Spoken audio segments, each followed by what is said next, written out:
नमस्कार। आज हम पढ़ा देखी सर्कस विषय रचना। चलो डेरी न करी भिडियो आरंभ करवा। ए वर्ष कटक बारवाटी स्टाडियम को ओलंपिक सर्कस आसीथिला। यह देखी मु बापा साथी जाइथिली। पड़िया रे एक विराट तंबू पड़ीथिला। चारिआडे आलोक सजा होइथिला। बाघ, भालू, हाथी, सिंह, कुंभीर, जलहस्ती, कुकुर, माଙ୍କड़, घोड़ा, गंडा आदि अनेक जीवजंतु आसीथिले।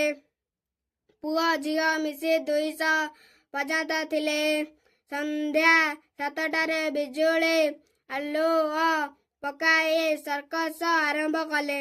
तापरे बैंड पार्टी 15 मिनिट बाजा बजाइबा परे सर्कस आरंभ होला। बाघ सिंह लड़ेईर, हाथीर हल खेल, झील मानकर शून्य डिया दौड़ी खेल प्रभुति देखि खुशी लगुଥାଏ। 100 किलो ओजनर लुहा बाल्टी को पहिल मान गोटे हाथरे उठाई फोपाड़ी देवा दृश्य चमत्कार थिला। ता पेट उपरे हाथी चढ़ा दृश्य अत्यंत चित्ताकर्षक थिला। जोकर माने मझिरे मझिरे मजा करुथिले। एही भली 3 घंटा समय सर्कस देखी मो बापांक साथीरे फेरी आसिली।